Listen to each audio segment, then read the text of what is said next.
today we are into another analysis on political platform. Yesterday I did a video thinking that I'm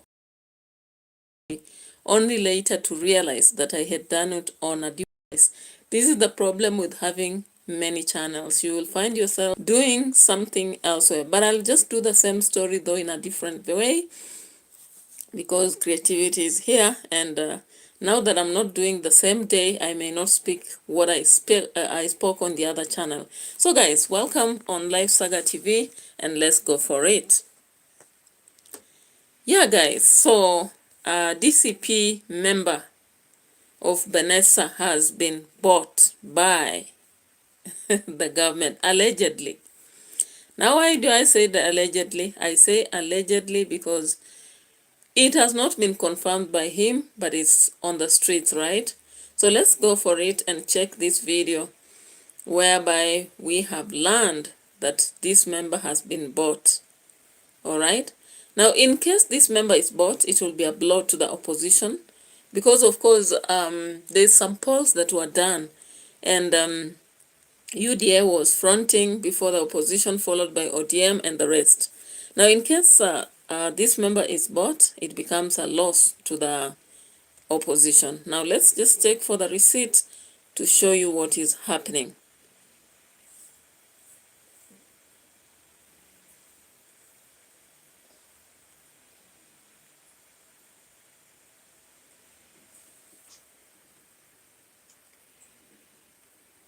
All right, so meanwhile, as we wait for to unravel the story, yeah, Banisa.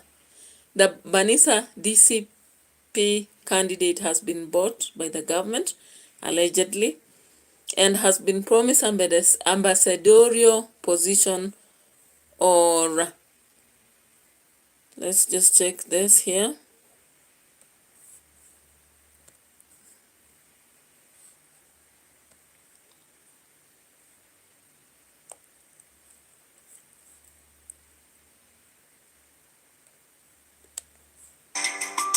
All right, let's look at this, guys.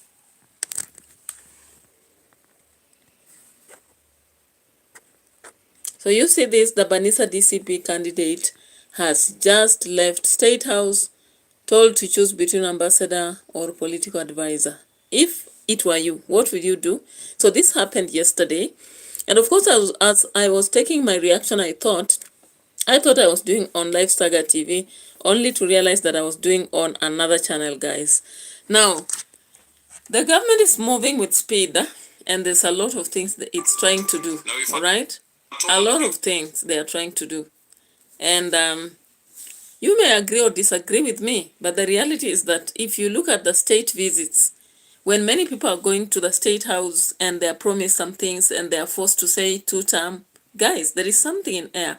However, today there is an unraveling story that happened in another country.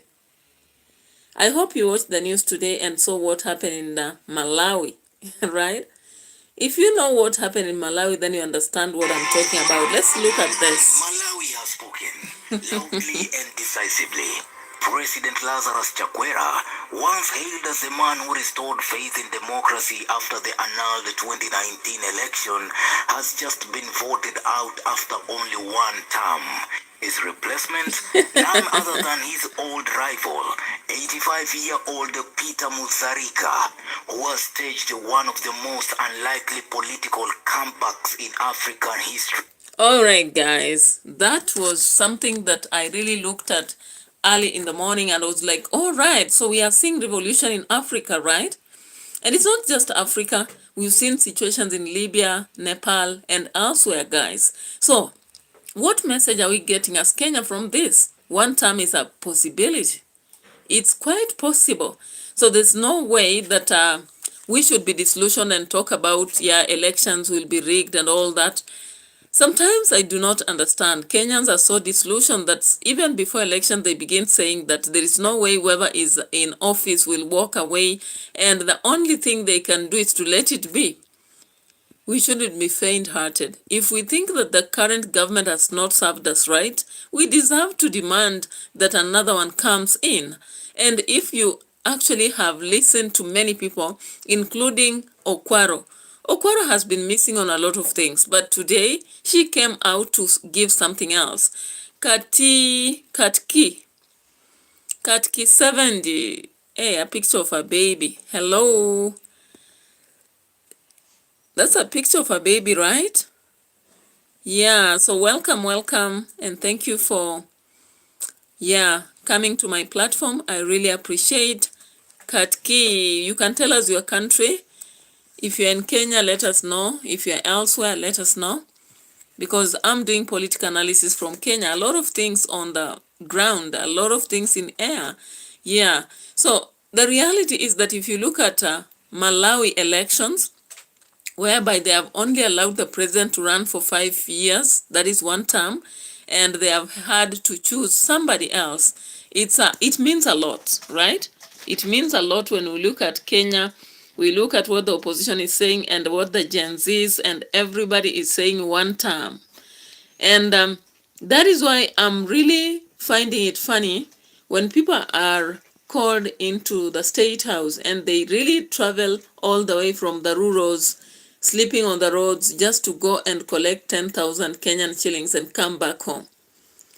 What are they trying to do? Because I'm trying to think about it, and I really believe that that aspect of allowing people to now go to State House, one group after another, there is a heinous plan behind it. I hope God will save us from it, because sometimes when power is too much, they say absolute power is actually a problem, all right? So let's continue with the story of Malawi, just to capture some lessons before we go to Okwara. The same Mutharika whom Chakwera humiliated in 2020 now returns with a landslide of nearly 2/3 of the vote. This is not just a Malawian story. It's a warning to every African leader sitting. It's a warning to every other African leader sitting on a presidential seat and giving empty promises, because people will not eat empty promises, and people will really remember the empty promises when it comes to election. And I really wish that elections should be transparent and free and fair, of course. On shaky promises. As of September 18th, with more than 80% of constituency reporting, unofficial tallies showed Chakwera at just 33%. Yeah, so Chakwera just got the 3% of the votes after a 5-year term, while the other opponent got 67. Can you imagine that? A clear beating in the morning, right? And that is what we really urge Kenyans to do. We've said that the only tool we have is the voting process. Let's not really fight and struggle all along, but if we secure the voters card and vote in 2027, if we will vote the wrong people, we will now have to blame ourselves.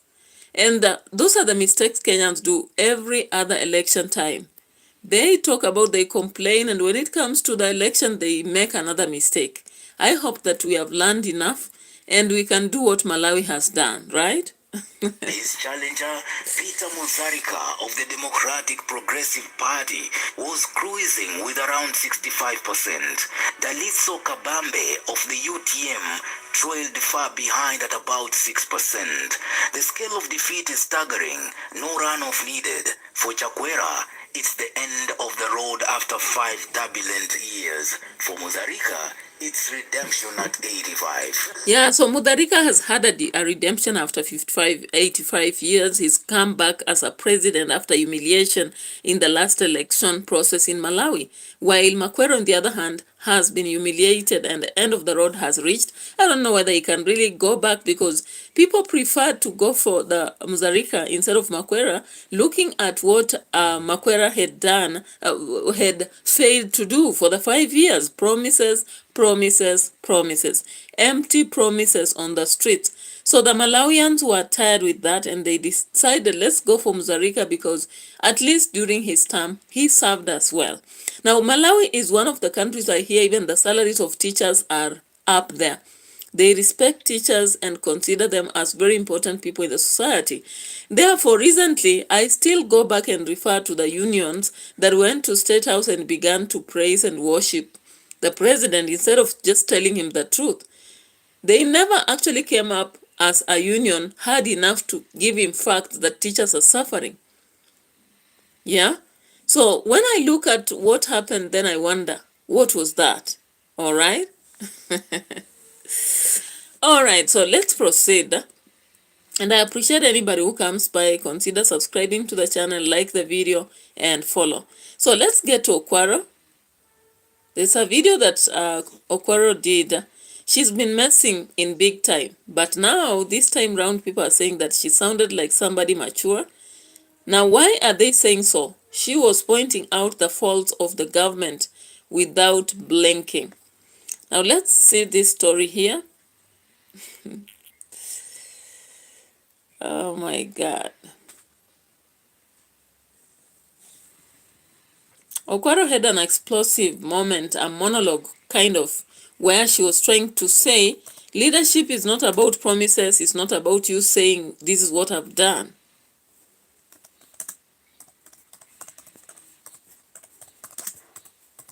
So let's just check for it and see.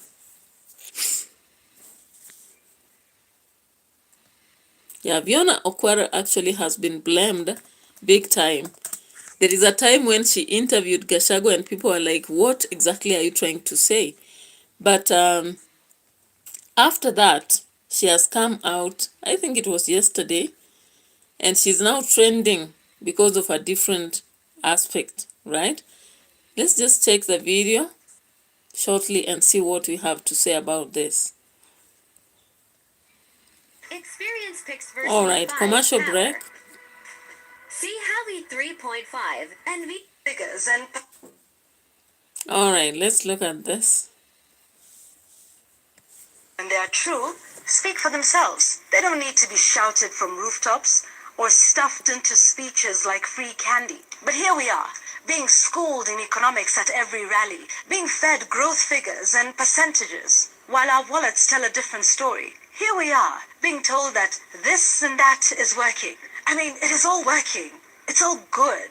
Best systems the world over, they say. Best there ever was, best there ever will be. And if you dare disagree or even question this system or that system, this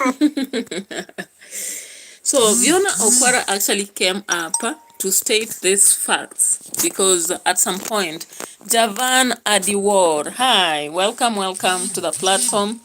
I can see my bundles really swimming very fast because I'm loading a video at the same time doing another. Yeah, guys, so let's proceed. I know sometimes the internet problem makes people not watch consistently, but I'll have to go on because this is happening and it's the pill we have to swallow at some point, even when you don't want to.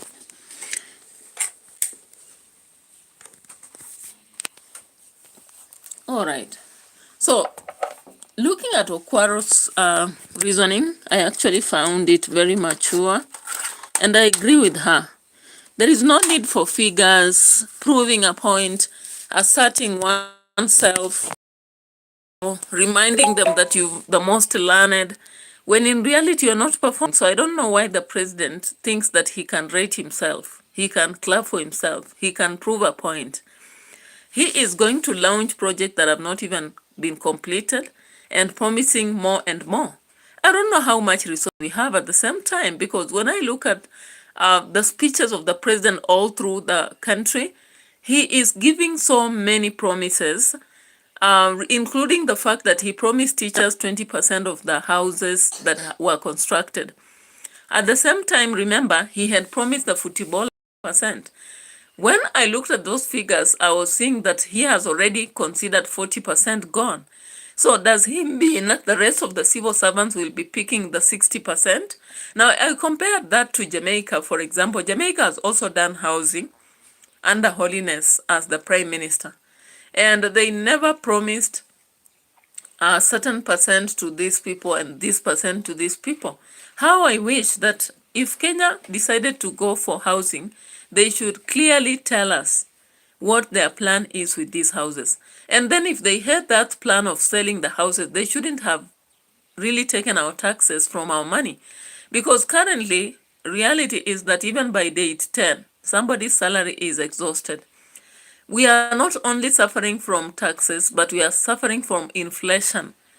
The economy has been eaten into, so that even if you earn money, you don't see the value for it. Now, people are going to a lot of online loans, and they may be blamed for not being mature in terms of finances, and they may be forced to listen to some of the advisories. But then, life itself is harsh. People are struggling day after day. And when they go to work and receive a salary, that salary cannot stay. When they take a loan, the project maybe that is in place may not be complete. And that is the problem that we are experiencing as Kenyans. Anyway, let's proceed to another aspect. And remember, with Chakwera having failed in his country, Malawi, Ruto must be now shaking. He must be really panicking, because it is possible that one term is a reality. So they should prepare that if they have been giving us empty promises, people don't want to listen to empty promises. No one likes to be promised something and then they don't get it. Even young kids. When you talk to young kids, you promise them something, give them, and they'll appreciate when you tell them next that I'll give you, or else they'll remind you, did you not say this and you didn't do it? You know, if I make a promise even to the kids in the house or at school, I always make sure that I deliver, because if I don't, they'll never trust me. And the mistrust is one of the worst experiences anybody should suffer. If you are you lack people who can trust you, it is obvious that nobody will actually want even to save with you. Take, for example, a bank. What about a bank that promises you that you can invest with them some money and make some interest, and then when you go after that duration, they tell you there is nothing? You will withdraw your funds and you'll never want to bank with anybody. All right. So let's get to a different political aspect again. And this one now comes to Raila Odinga.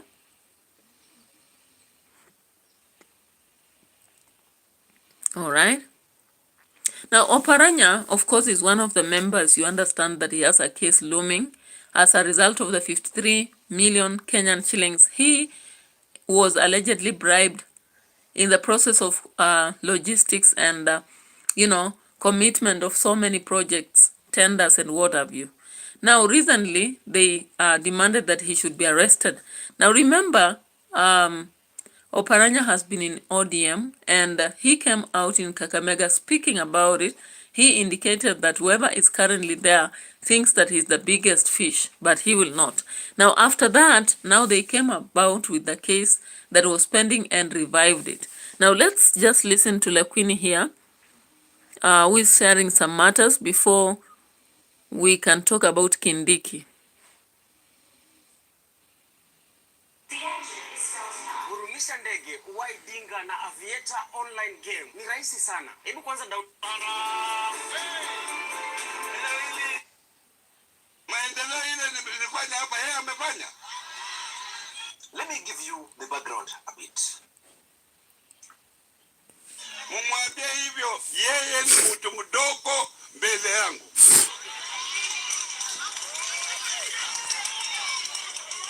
Is a junior fellow in front of me. Ni kama anataka ite mkutano kule Bukumbu Stadium. Tuone wananchi wataheshimu nani. All right, guys. So there was an attack between Oparanya and the current governor of Kakamega. And of course, the current governor of Kakamega has been sleeping on the job. To say the reality, he has not done much in Kakamega. Because I understand Kakamega very well. It's a home county, and I know everything about any other place. You cannot compare Oparanya to the current governor of Kakamega. Mujinga Mimi says, who plays Roblox? No, I don't play Roblox. I don't even know what it is. I just hear about it, but I'm not a fan of Roblox. You seem to be a fan of Roblox? Somebody asked me about that also on this, a different channel, and I was like, no, I don't do any Roblox. All right, so thank you guys. If you come to the platform, remember to subscribe. If you are new here, I'm on the road to 1,000 subscribers, and I'm really longing to get there. It's not easy, but when we get those additional people coming, we really appreciate. So guys, if you get a chance to look at the videos here, you can get to join this. Mjinga says, do you have money? Which money? Which money? We are looking for money on these streets, whether it's YouTube, at work, and any other place. Yeah, so what is your question targeting anyway? Okay, so let me focus. So hi, Mujinga. I don't want to say the other word because I'll be like abusing myself. Titana Tabiz, welcome. Welcome, my sister. And thank you so much for showing up on the platform. I am so appreciative. If you have not liked the video, like the video. Also subscribe to the channel if you are new here. Most times we get new people, but they don't remember to subscribe.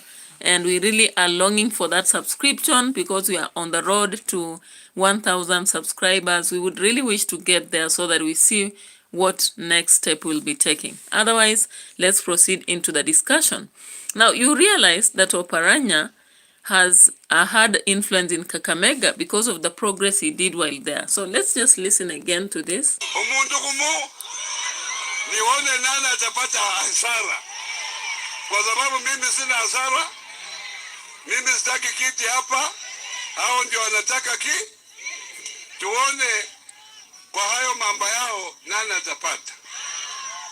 Mnasikia hivyo? Kila kiongozi mpaka heshimiwe. Na hao yeye mwingine anafikiria Raila Amolo Odinga atakuja kumsaidia hapa kura.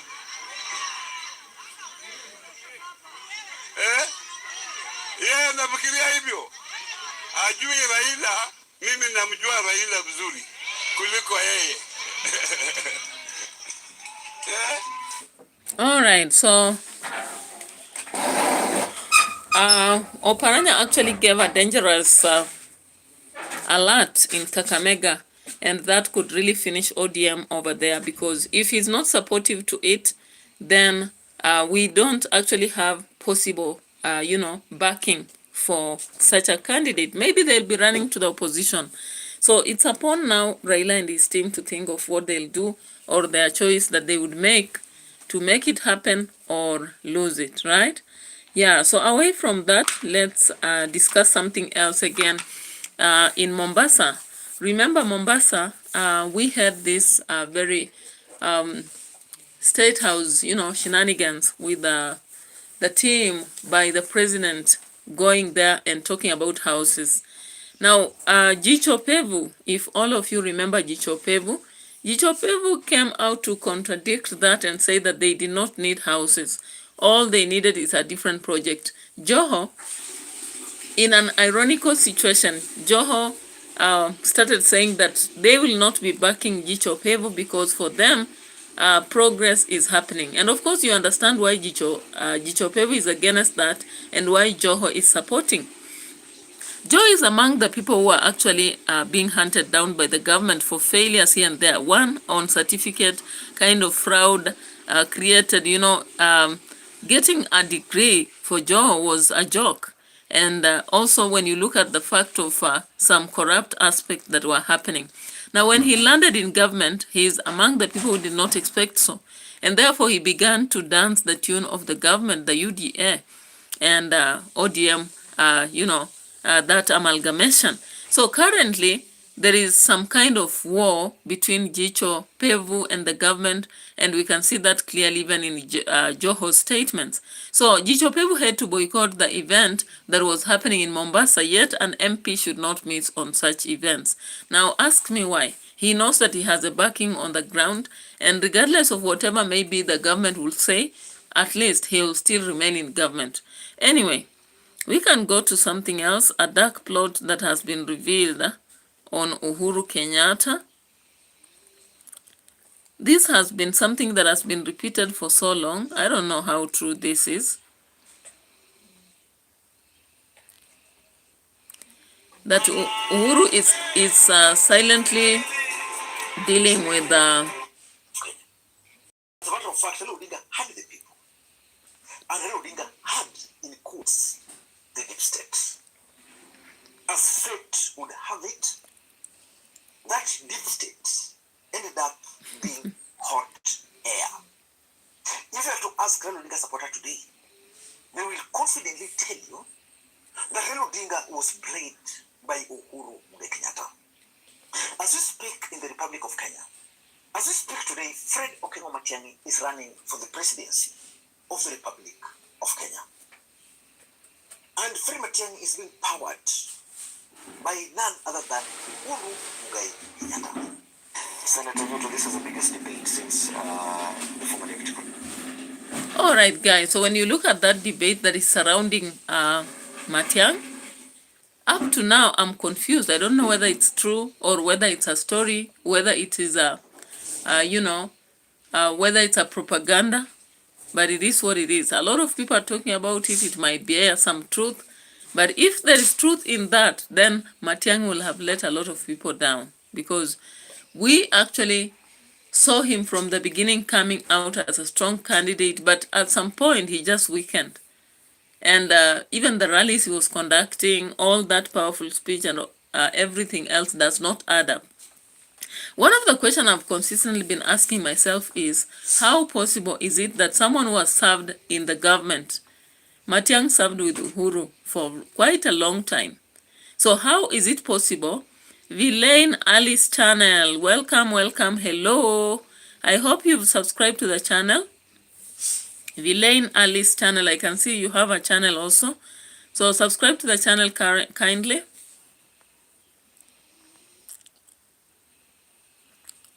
Okay.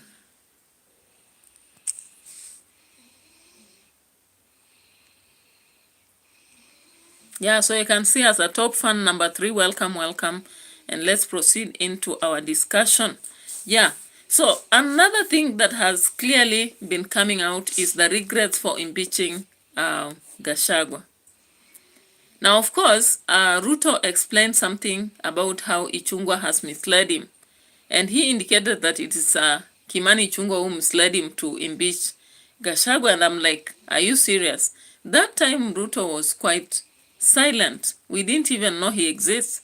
And the day of impeachment, he had to walk out of the government. But it is what it is. If you know the Tingo, the political kingpins and what they do, it is all something that is erroneous. But anyway, let's see this. The president announced his intention to vie for presidency.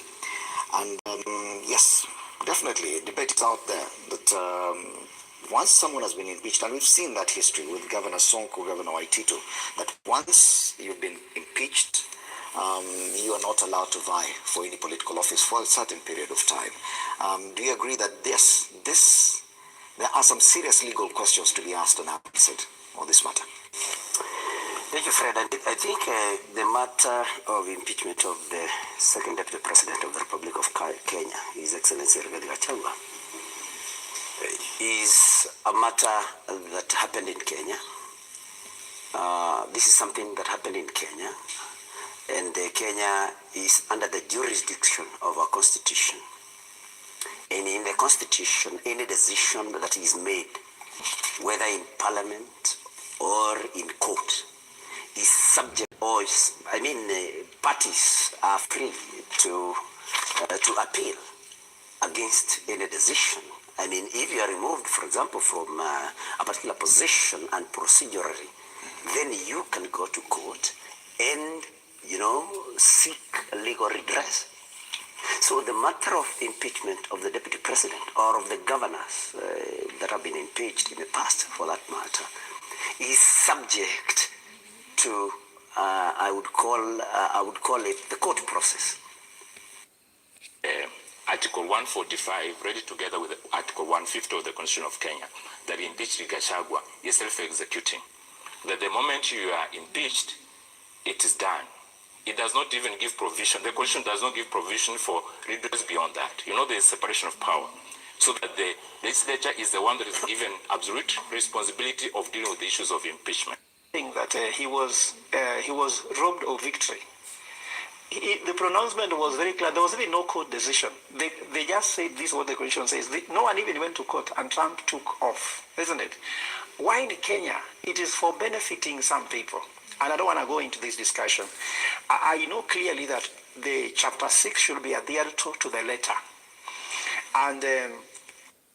And so maybe what we need to do is just to encourage our partners that they need to maybe fast track or conclude this matter. As you said, we can have a person vying for presidency, and then maybe have, when the person has been elected, then the case is determined. So as we are, do you get the feeling that you're not so sure about this provision on impeachment and who should run for office, who should not? If someone is impeached, they cannot vie for the position.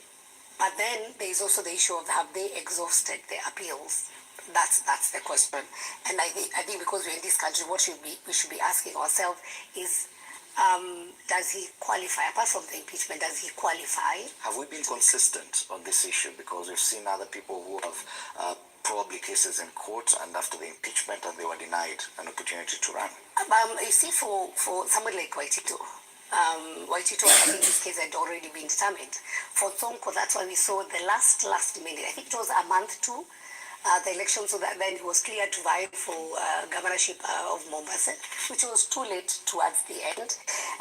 We had, I think, Karungo, but there was also a case of Karungo, who was cleared the last minute to vie as a senator of Kiambu. It was a very big case.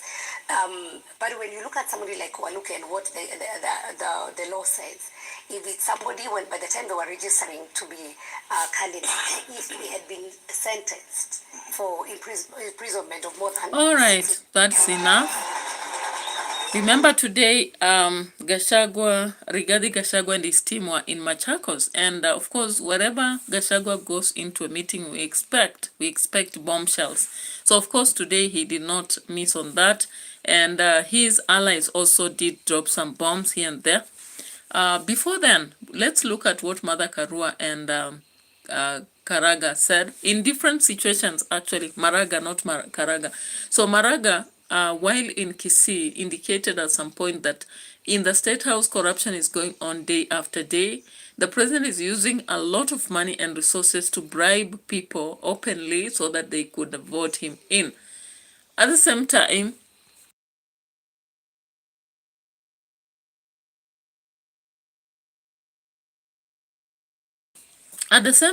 we saw Mother Karua, who attended some event in Ukambani, saying the same thing. Now, these are not the only people who have talked about it, but we've seen also people who go there testifying they received some money. At the same point, we have individuals such as Gachagua, among others, who have indicated that people are going to the State House and they're being given 10,000 Kenyan shillings. So which means the expenditure, if you look at the expenditure of the government, of course, yesterday there was an article from somebody. When you look at the expenditure of the government towards such things as entertainment or impressing visitors in State House, there are billions and billions of money allotted toward that. And I'm asking myself, where are we heading to as a country? Because if it has gone to the level of national bribery in the open 2 years or 1 year before elections, what about during election time? And I really blame citizens, because for those who are going to State House, they are directly declaring to the president that we are ready to sell our votes. And unfortunately, when they go there, they come out and declare openly that it's no longer 1 term, it's 2 term. What about it if these figures will be used wrongly? You know.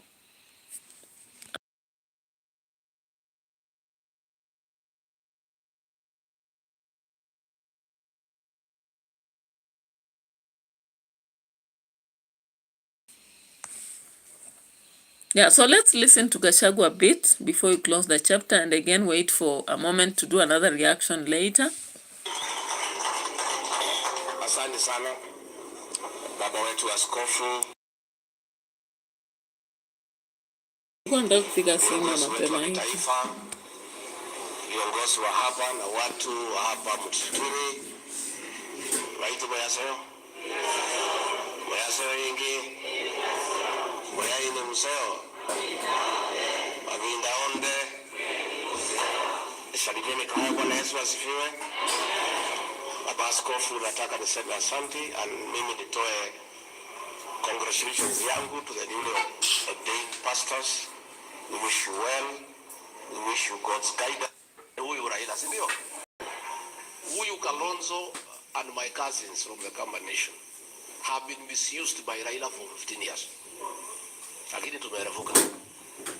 Tunasemanga mjinga akierefuka. So Wanatinga, please. Pole. The family is back together. There's nothing you can do. Na tunaambia Ruto, please keep our family matters. Si ndio? Wacha na mambo ya familia. Wewe unatumana ati kila siku watu yako watu watafuta Kalonzo. Please. Wewe ukitaka Kalonzo ongea na mimi. Ndio? Sisi tumeketi na Kalonzo na viongozi ya Wakamba na Wakikuyu na Wameru na Embu. Nimeambiwa for the time being I am the family spokesman. So wewe kama unataka kuongea na Kalonzo, hapana tumia brokers. Kuja unitafuta. But before uongee na hii familia yetu William Ruto, wale watoto uliua kwanza uwe hawa. Then you can talk to us. Siko namna hiyo.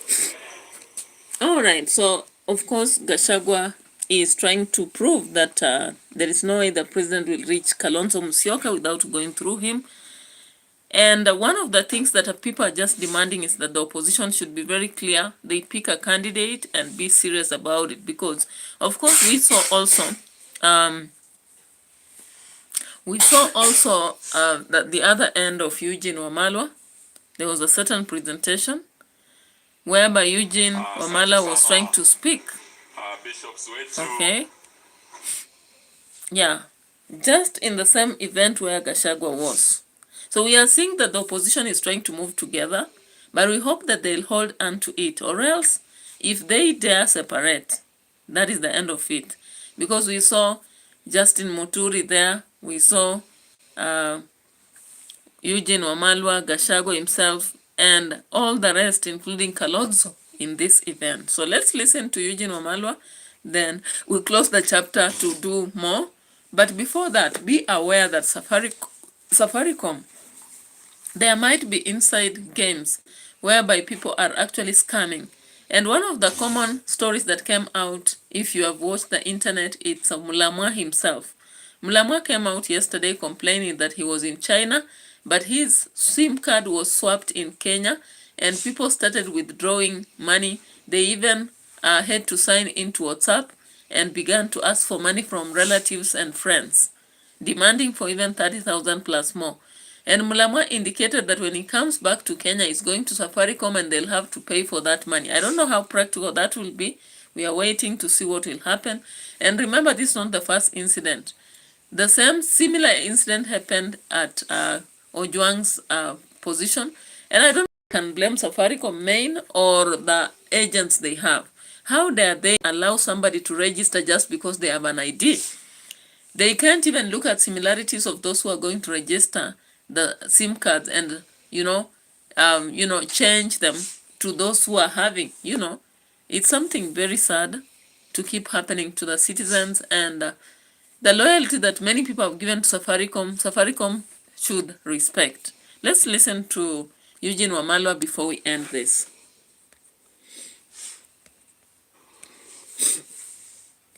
Na vile vile wapate uongo mwingi sana.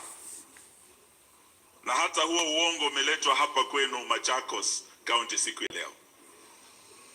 Rais wa nchi kusimama aseme eti viongozi wa Ukambani hawataki maendeleo. Huo ni uongo, si uongo? Si mnataka maendeleo? Si mna haki kupata maendeleo? Si mnalipa ushuru hapa Machakos? Maendeleo kuja hapa Machakos, si lazima eti kiongozi wenu Kalonzo Musyoka aenda apigie William Ruto magoti. Sio eti governors wenu, viongozi wenu wa bunge waende kwenye ikulu wapewe 10,000 waombe maendeleo. It is their right. Nataka tuambie bwana Ruto, stop this bribery. Stop this blackmail. Hii blackmail umeleta, this is blackmail. Kwambia eti Kalonzo hataki kuongea na mimi, sasa maendeleo hawataki. Of course, that is corruption, a form of corruption known as manipulation. And many people don't understand that. They think that when the president says that, he has all the right to say what he has to say. But anyway, that's the last story we'll have during this reaction, and we'll come up with more later. Because today I have to compensate for what I lost yesterday on Live Saga. I thought I was doing a video here only to later realize when loading that I had done it on a different channel. So thank you so much. Anybody who watched, I really appreciate your presence. God bless. And I also long to see you in other videos. Continue subscribing, liking, and sharing my videos. Bye-bye.